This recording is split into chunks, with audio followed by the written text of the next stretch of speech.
Assalamu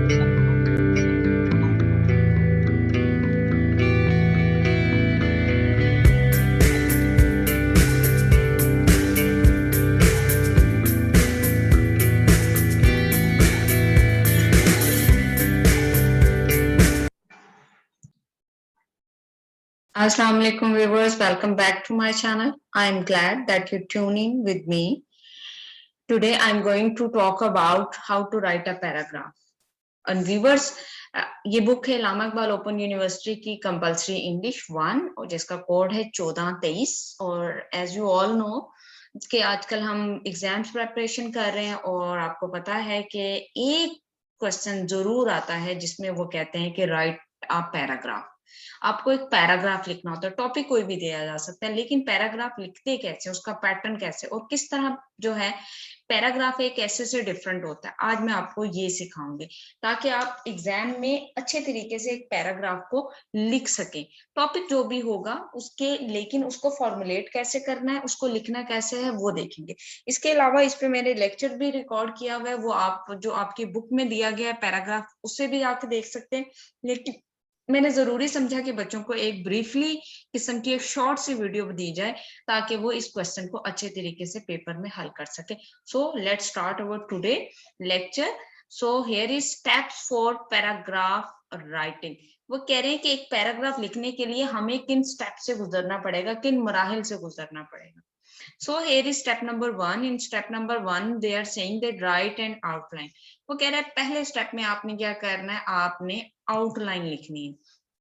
अच्छा, अब ये आउटलाइन जो है तो कुछ वैसे ही आउटलाइन जैसे ऐसे में लिखते हैं, लेकिन इसका एक अपना मेथड है, उसे आपने देखना है क्योंकि ये छोटा होता है एज कम्पेयर टू ऐसे, इसलिए इसको जरा टेक्निकली हैंडल करना ज्यादा जरूरी होता है। अब वो कहते हैं when writing a paragraph first right N outline of a paragraph and include. कह रहा है पहले तो क्या पैराग्राफ के आपने आउटलाइन बनानी और उनको आपने इंक्लूड कर लेना। अब वो कह रहे हैं दो मेन चीजें क्या है, एक तो टॉपिक है आपका और दूसरा के सपोर्टिंग इन्फॉर्मेशन। मीन आपने देखना है बेसिकली आपका टॉपिक क्या है और उसके साथ आप कौन कौन सी चीजों को एज अ सपोर्टिव इन्फॉर्मेशन जो है आप यूज कर सकते हो। ठीक है जी, पैराग्राफ तो आप क्या हो गया, दो चीजों पे बेस करता है, एक टॉपिक है, एक सपोर्टिंग इन्फॉर्मेशन। यहाँ एक एग्जांपल है, कह रहे हैं टॉपिक आपके क्या है, स्मोकिंग एंड हेल्थ हैजर्ड्स। मंशियात नहीं सॉरी सिगरेट नोशी के क्या है आपके नुकसानात कौन से हो सकते हैं आपकी सेहत पर। ठीक है, आउटलाइन बनाई गई है। वो कह रहे हैं लंग कैंसर। आपको जैसे सबको पता है कि लंग कैंसर एक बहुत बड़ी डिजीज है, जब आप स्मोकिंग करते हैं, सिगरेट पीते हैं तो उसकी वजह से लंग्स खराब हो जाते हैं। वो कहते हैं प्रूवन लिंक, लिंक को प्रोवाइड करता है ये चीज, आपने लिंक प्रोवाइड करना है, ऐसा सेंटेंस लिखना है जो कैंसर और स्मोकिंग के लिंक को आपस में कनेक्ट करते हैं। फिर कहता है अदर लिंक्स डिजीजेस, इसके अलावा कैंसर के अलावा जो अदर डिजीजेस हैं उनको आपने डिस्कस करना है। जैसे यहाँ पे एक दी हुई है एम्फिजीमा, एम्फिजीमा एक बीमारी दी हुई है और दूसरा है ब्रोंकिट्स। तो ये दोनों डिजीजेस जो हैं सिगरेट पीने की वजह से होती हैं, तो आपने इसके बारे में भी अवेयरनेस देनी है, ये इंफॉर्मेशन देनी है अपने पैराग्राफ में। देन कह रहा है हार्ट डिजीजेस, दिल की जो बीमारियां होती है, रिस्क फैक्टर। अच्छा, सिगरेट पीने से दिल की बीमारियों के होने के चांसेस ज्यादा बढ़ जाते हैं, उसके रिस्क फैक्टर ज्यादा बढ़ जाते हैं। तो स्मोकिंग का एक ये भी रीजन हो सकता है कि हमें हमारे हेल्थ को वो इस तरह भी असरअंदाज होती है। फिर कह रहे हैं पैसिव स्मोकिंग जो है वो इफेक्ट करती है ऑन अदर्स, दूसरे लोगों को भी वो क्या करती है, जो इर्द गिर्द के लोग होते हैं उनकी सेहत को भी खराब करती है। सो अब हम देखते हैं इन स्टेप 2। इन स्टेप 2 में वो कह रहे हैं जी राइट द टॉपिक सेंटेंस। जी this is very important point. Topic sentence क्या होता है? टॉपिक सेंटेंस वो होता है वो जुमला जिससे आप पैराग्राफ स्टार्ट करते हैं उसी में आपने अपने टॉपिक को इंट्रोड्यूस करना होता है। मीन जो टॉपिक आपको दिया गया है तो ये बहुत जरूरी है कि आपने जो पैराग्राफ का पहला जुमला लिखना है ना, उसके अंदर उन वर्ड्स को जरूर यूज करना है। तो यहाँ एग्जांपल देखें, कह रहे हैं there are several serious health hazards directly link to smoking. अब देखिए स्मोकिंग एंड हेल्थ हैजर्ड था ना, तो स्मोकिंग का वर्ड भी आ गया और हेल्थ हैजर्ड्स भी आ गए, लेकिन उसने अरेंज कैसे किया? वो कह रहा है there are several serious health hazards, बहुत सारे जो हैं वो सीरियस किस्म के हेल्थ हैजर्ड्स हैं जो कि डायरेक्टली लिंक करते हैं स्मोकिंग से। So very beautifully explain the topic in the topic sentence. तो ये जो पहला आपका पैराग्राफ का सेंटेंस होता है वो क्या कहलाता है? टॉपिक सेंटेंस कहलाता है। इन स्टेप 2 एंड स्टेप 3 वो कहते हैं right supporting sentences. Supporting information देनी थी ना हमने, दो पार्ट है, एक तो हमारा टॉपिक है, ये तो टॉपिक यहाँ एक्सप्लेन हो गया।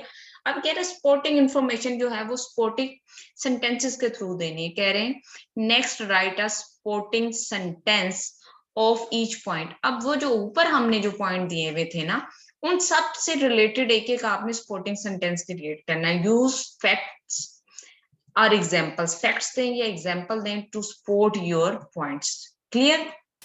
अब यहाँ हम एग्जाम्पल देखते हैं वो कैसे इस चीज को अप्लाई कर रहे हैं। वो कह रहे हैं the link between smoking and cancer is well known. Supporting आपका जो था ना सेंटेंस, उसके बाद आपने ये लिखना है। कह रहे देयर इज अ लिंक, दोनों में एक कनेक्शन है, स्मोकिंग में और कैंसर में, इज वेल नोन, और ये हर कोई जानता है। एज वेल, इसके अलावा स्मोकिंग इज लिंक्ड, स्मोकिंग जो है कनेक्टेड है, ये लिंक करती है टू अदर लंग डिजीजेस, दूसरी बीमारियों को। जैसे कि ऊपर एग्जांपल्स दी थे ना हम लोगों ने, वही वाली दोनों बीमारियां यहाँ दी है, एम्फिजीमा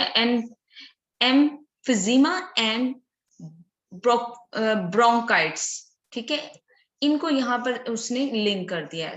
फिर कह रहा है smokers also have a greater risk of heart disease later in life. वो कह रहा है जो स्मोकिंग करते हैं ना, जिंदगी में बाद में उन्हें और तरह की बीमारियां जो हार्ट से रिलेटेड है वो भी हो सकती हैं। This is evidenced in the recent court case, और इसके जो हमें सबूत मिला है वो मौजूदा कोर्ट केस में हुआ है इन द यूएसए में, where smokers have been awarded damage from जो टोबैको कंपनीज। ठीक है, और क्या टोबैको कंपनीज की वजह से जो है, जो स्मोकिंग करते हैं उनकी वजह से जो है, ये एक नए केस में ये एविडेंस दिया गया है कि हाँ जो स्मोकिंग करते हैं उन्हें क्या है, हार्ट की डिसीजेस भी हो जाती है। Further there is substantial research, इसके अलावा भी यहाँ रिसर्च की गई that even passive smoking can have long term effect on health. इसके अलावा जो पैसिव स्मोकिंग करते हैं उनकी वजह से भी उनकी हेल्थ को बहुत ज्यादा नुकसान होता है, यानी कि सेहत जो है डैमेज होती है। सो उन्होंने एक सपोर्टिंग सेंटेंसेस के थ्रू अपनी जो पॉइंट था उसको बयान किया है। Right, here is step 4। In step 4 में वो क्या कह रहे हैं? Concluding sentence. अब आपने क्या करना है, अपने पैराग्राफ को कंक्लूड करना है, यानी कि समराइज करना है। मेन आप ये कह दें कि उसका एक जो है ना नतीजा निकालना है, और उसको आपने एक ही सेंटेंस में बयान करना है। वो कहते हैं concluding sentence to sum up. Sum up होता है किसी चीज को खत्म करने के लिए, उसे उसको यानी कि एक किसी नतीजे पे पहुंचाने के लिए। अब वो यहाँ कह रहा है clearly smoking is a dangerous habit. वो कह रहा है ये बहुत क्लियर है कि स्मोकिंग है, सिगरेट पीना है, जो सिगरेट नोशी है, एक डेंजरस खतरनाक आदत है, एंड शुड बी अवॉइड, और हमें इसको अवॉइड करना चाहिए या हमें इससे परहेज करना चाहिए। सो वेरी ब्यूटीफुली उसने बता दिया कि उसकी वजह से हेल्थ खराब होती है, तो उसने अपनी सजेशन दे दी। कह रहा है कि ये बहुत क्लियर है कि जो सिगरेट नोशी है वो नुकसानदेह आदत है या खतरनाक आदत है, और हमें इसको अवॉइड करना चाहिए। So let's move over final step, that is final paragraph. कह रहे राइट द फाइनल पैराग्राफ। अब आप पैराग्राफ लिखें। अब ये वही वाले तमाम सेंटेंसेस हैं जो मैंने आपको ऊपर एक्सप्लेन किए हैं, बट यहाँ पे वो क्या कह रहे हैं, एग्जाम्पल है। क्या है हमारा टॉपिक, क्या था? Smoking and health hazards. तो पहले उसने टॉपिक सेंटेंस दिया, ये वही वाला टॉपिक सेंटेंस है जो ऊपर है। वो कह रहे हैं there are several serious health hazards directly linked to smoking. तो क्या वो तीनों वर्ड्स जो थे टॉपिक के वो इसमें आ गए, स्मोकिंग, हेल्थ हैजर्ड्स। ठीक है जी, और उसको इसने कनेक्ट कर दिया सीरियस जो है सेवरल इश्यूज से रिलेटेड। ठीक है, अब वो यहाँ वो क्रिएट कर रहा है ये क्या, सपोर्टिंग सेंटेंसेस या सपोर्टिंग इंफॉर्मेशन। ये कह रहा है the link between smoking and cancer is well known.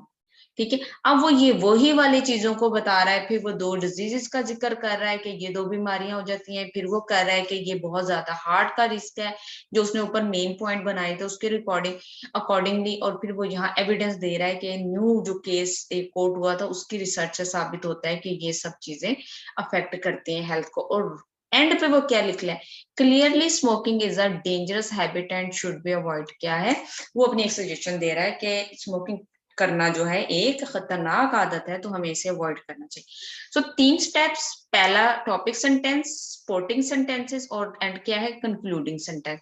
अच्छा, ये बहुत छोटा सा पैराग्राफ है, आपने यही नहीं सोचना कि व्यूअर्स इतना ही लिखना है। Paragraph according to the demand of the examiner होगा कि क्वेश्चन पेपर में उन्होंने कोई लेंथ दी हुई है, 100 वर्ड्स दिए हैं, 150 वर्ड्स दिए, क्योंकि मोस्टली 250 वर्ड्स का तो ऐसे होता है, डेफिनेटली पैराग्राफ उससे छोटा होता है।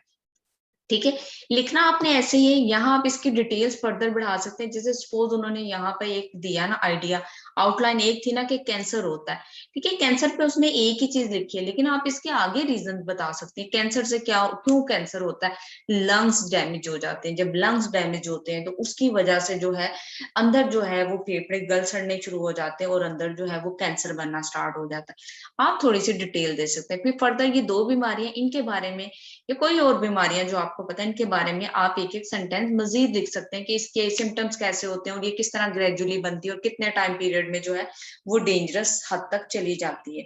ठीक है, फिर इसके अलावा हार्ट की बता सकते हैं, इसमें आप थोड़े से 1-2 सेंटेंसेस और लिख सकते हैं और फर्दर आप केस के बारे में अगर आप इतना भी लिखते हैं तो इट्स इनफ, और फिर एंड पे आप कंक्लूडिंग सेंटेंसेस दे सकते हैं। मीन के इन 3 सेंटेंसेस पे आप मजीद जो है इंफॉर्मेशन देके एक अच्छा सा पैराग्राफ आप आसानी से डेवलप कर सकते हैं।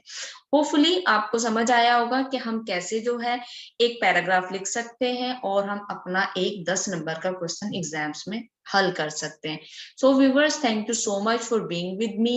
लेक्चर अच्छा लगा है, चैनल को जरूर सब्सक्राइब करें, बेल आइकॉन को जरूर हिट करें ताकि डेली के डेली एग्जाम प्रिपरेशन का लेक्चर टाइम पे आपको मिल सके और आप अपने इम्तिहानात की अच्छी तरीके से तैयारी कर सकें।